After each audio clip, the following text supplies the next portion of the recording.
ఈ సభ కౌరవుల సభలాగా నడుస్తుంది అధ్యక్ష. బట్ అంతిమంగా పాండవులే గెలుస్తారు, న్యాయమే గెలుస్తుంది, ధర్మమే నిలబెట్టది. మీరేదో ఇలా మందబలం ఉందనో అధికారం ఉందనో అహంకారంతో చేస్తున్నారు. ప్రజలు అన్ని విషయాలు గమనిస్తున్నారు. తప్పకుండా మీకు తగిన గుణపాఠం చెప్పే రోజు ఉంటది, జాగ్రత్త. అధ్యక్ష, ఈరోజు రెండు అంశాలు అధ్యక్ష. ఎస్సీ వర్గీకరణ మీద భారత సర్వోన్నత న్యాయస్థానం ఇచ్చిన తీర్పును బీఆర్ఎస్ పార్టీ పక్షాన మా యొక్క హర్షాన్ని వ్యక్తం చేస్తా ఉన్నాం, స్వాగతిస్తా ఉన్నాం.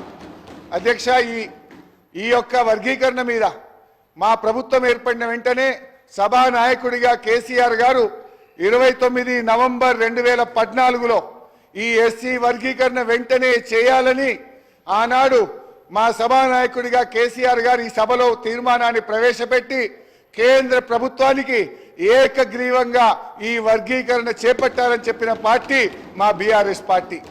తీర్మానం చేయడమే కాదు అధ్యక్ష, ఎస్సీ వర్గీకరణను వెంటనే చేపట్టాలని ఆ తీర్మానం కాపీని స్వయంగా కేసీఆర్ గారే తీసుకొని ఆనాటి ఉప ముఖ్యమంత్రిగా ఉన్న నాయకులను, దళిత నాయకులందరినీ వెంట పెట్టుకొని వెళ్లి ప్రధానమంత్రి గారిని స్వయంగా కలిసి దీని వర్గీకరణ యొక్క ఇంపార్టెన్స్ ను ఆ రోజు కేసీఆర్ గారు ప్రధాని గారికి వివరించడం జరిగింది. ప్రధానమంత్రి గారు ఆ రోజు కూడా చాలా స్పష్టంగా ఇది న్యాయమైన డిమాండ్ అని, దీన్ని తప్పకుండా పరిష్కరిస్తామని ప్రధానమంత్రి గారు కూడా ఆ రోజు సానుకూలంగా స్పందించారు అధ్యక్ష. అయితే అధ్యక్ష, ఈ వర్గీకరణ పోరాటం చాలా సుదీర్ఘమైన పోరాటం. ఎన్నో త్యాగాలు జరిగినాయి. ఎంతో మంది వర్గీకరణ కోసం గతంలో ప్రాణాలు అర్పించిన సంగతి కూడా మనకు తెలుసు.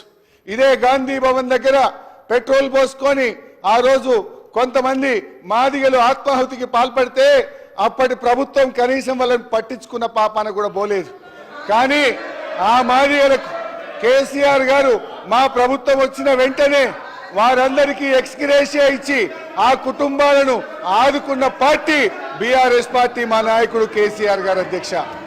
ఆ రోజు కాంగ్రెస్ పార్టీ ద్రోహం చేసిందని, కాంగ్రెస్ పార్టీ వర్గీకరణ చేయడం లేదని మందకృష్ణ మాదిగ గారి నేతృత్వంలో గాంధీ భవన్ దగ్గర ఆ రోజు పెద్ద ఎత్తున మాదిగలు గాంధీ భవన్ ముట్టడికి వచ్చి పోరాటం చేసిన విషయాన్ని కూడా గుర్తు తెచ్చుకోవాలి. ఆ రోజు అమరులైన కుటుంబాలను కేసీఆర్ గారి ప్రభుత్వం ఆ కుటుంబాలను ఆదుకున్నది తప్ప గతంలో ఉన్న కాంగ్రెస్ ప్రభుత్వం ఆ పాపం అమరులైనటువంటి మాదిగ నేతలను పట్టించుకోకుండా వారికి అన్యాయం చేసినటువంటి పార్టీ కాంగ్రెస్ పార్టీ. బట్ ఏది ఏమైనా ఈ సందర్భం చాలా సంతోషమైనటువంటి సందర్భం. దశాబ్దాల కళ నెరవేరినటువంటి రోజు. అందువల్ల ఈ రోజు మా బీఆర్ఎస్ పార్టీ తరఫున సుప్రీంకోర్టు తీర్మానాన్ని మనస్ఫూర్తిగా స్వాగతిస్తా ఉన్నాం. ప్రభుత్వం ప్రవేశపెట్టిన స్కిల్ యూనివర్సిటీకి కూడా మా బీఆర్ఎస్ పార్టీ తరఫున సంపూర్ణమైన మద్దతును తెలియజేస్తా ఉన్నాం.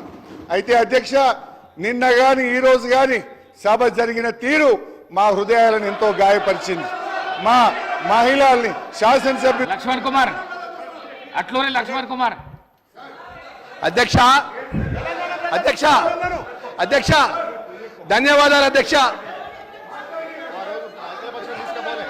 అధ్యక్ష, వర్గీకరణ గురించి మాట్లాడండి.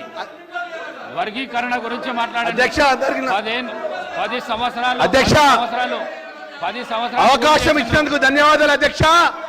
50 సంవత్సరాలు